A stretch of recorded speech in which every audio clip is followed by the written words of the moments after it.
Welcome to This Explainer. Look, if you've been feeling that all too familiar modern cocktail of being overwhelmed, anxious, and just flat out burned out lately, well, you're absolutely in the right place. We live in an era where we literally have more capabilities and resources right at our fingertips than ever before in human history. Yet somehow, so many of us feel completely exhausted by our own lives.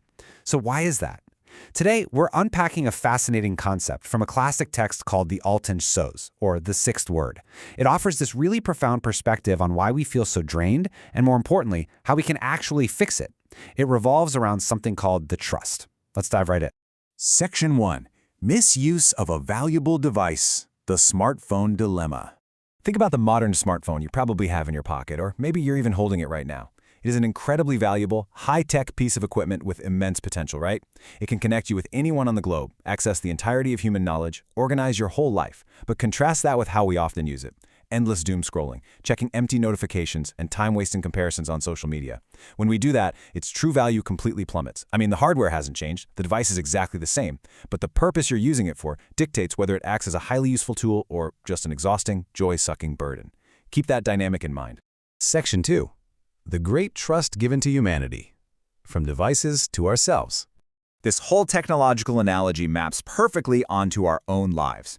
We are that high-tech device, and our faculties, our organs, our emotions, our innate capabilities, those are the ultimate apps. This brings us to a really core concept in the text, imanet, which translates to the trust.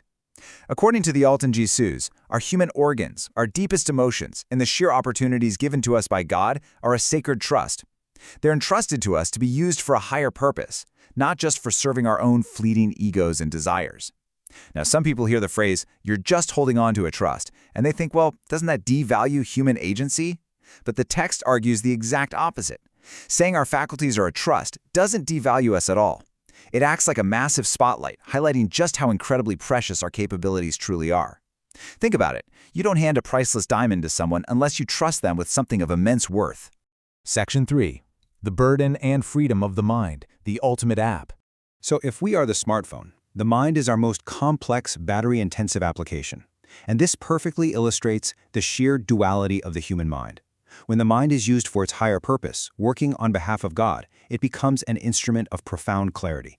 It understands existence, it seeks and finds truth, and it sees the hidden wisdom in the world around us. But what happens when we run this powerful app solely for the ego? Well, it instantly becomes a heavy, exhausting burden. Instead of finding wisdom, it spends all its processing power carrying the bitter pain of the past and dreading the endless fears of the future. And let's be deeply honest with ourselves here for a second. When your mind is stuck in that second mode, when it's just carrying past pain and harboring future fears, it is exhausting. I mean, it is a crushing weight. And this perfectly explains a modern epidemic, because the mind becomes such a heavy burden when it's used just for the ego. We desperately try to silence it. We turn to empty entertainment. We pick up that smartphone we talked about earlier and we just scroll endlessly. We use distractions, habits, and constant screen time basically just to quiet a mind that has become way too heavy to bear. We're literally trying to silence the very tool that was designed to help us understand existence. Section 4. The two windows of the eye. How we see the world. If the mind is our processor, the eyes are our camera. They're our primary way of perceiving reality and taking in the world. Just like the mind, the eyes have two completely different modes of operation. When looking at the world for a higher purpose on behalf of God, the eye is a window to wonder. It sees divine art in a simple flower. It recognizes the sacred trust in another human being. It looks at the events of the day and finds deep, meaningful lessons. But if you flip the switch and let the ego take over, the eye becomes a doorway to misery. It turns into a lens of constant comparison. It breeds greed, the sense of insatiation where nothing is ever enough, and it constantly seeks out the forbidden. You are looking at the exact same world, but the purpose behind your gaze determines whether you see a masterpiece of art or just a buffet of things you don't have. Section 5. The destructive and constructive power of the tongue, our output. Okay, so we've covered the processor and the camera. Now let's talk about the speaker. Section 6. What will you change today? The personal audit. Information without application is really just trivia. The Alten-Soz isn't just giving us a nice philosophical framework. It is demanding a highly personal audit of our own daily lives. So let's turn the lens inward for a moment and ask a very direct question. Mind, eye, tongue. Which of these is exhausting you the most right now? Is it your mind, constantly looping past regrets and future anxieties? Is it your eyes, endlessly scrolling and comparing your life to the curated highlights of others, leaving you feeling empty? Or is it your tongue, engaged in negative talk, complaining, or empty gossip that just leaves you feeling completely drained? Which of these incredible apps have you been running in ego mode, and which one do you need to start using a little more consciously today? I want to leave you with this incredibly powerful thought straight from the text.